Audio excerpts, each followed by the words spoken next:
15 अगस्त 1947 की आधी रात को जब देश के ज्यादातर लोग सो रहे थे, भारत अपनी आजादी की कहानी लिख रहा था। हजारों लाखों लोगों के योगदान की वजह से भारत 200 साल की गुलामी से इस दिन आजाद हुआ। 15 अगस्त 2024 को देश 78वां स्वतंत्रता दिवस मनाएगा। ऐसे में लोगों का ये जानना जरूरी है कि अंग्रेजी हुकूमत ने भारत को आजादी देने के लिए 15 अगस्त की ही तारीख क्यों चुनी। इसके अलावा ये भी जानना जरूरी है कि देश की आज़ादी की घोषणा आधी रात को क्यों हुई।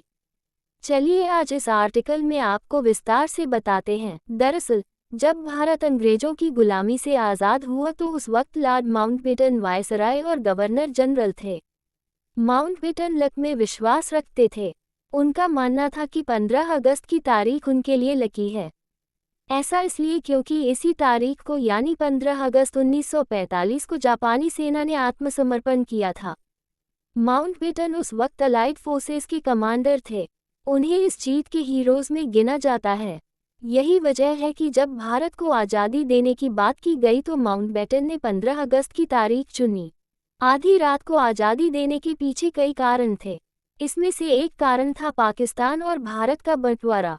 दरअसल उस दौर के बड़े नेताओं और अंग्रेजी हुकूमत को डर था कि अगर दिन में आज़ादी दी गई और भारत पाकिस्तान का बंटवारा किया गया तो इससे दंगे भड़क सकते हैं और कानून व्यवस्था को कंट्रोल करना मुश्किल हो जाएगा।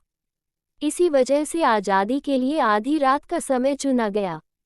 वहीं दूसरा तर्क ये दिया जाता है कि पाकिस्तान को भारत से एक दिन पहले यानी 14 अगस्त को आज़ादी मिली।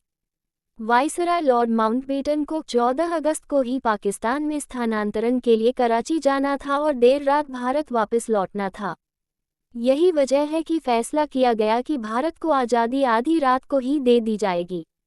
लेकिन तथ्य बताते हैं कि ब्रिटिश सरकार ने ऐलान किया था कि पाकिस्तान और भारत दोनों एक ही समय यानी 15 अगस्त 1947 को 0 आवर पर स्वतंत्र होंगे।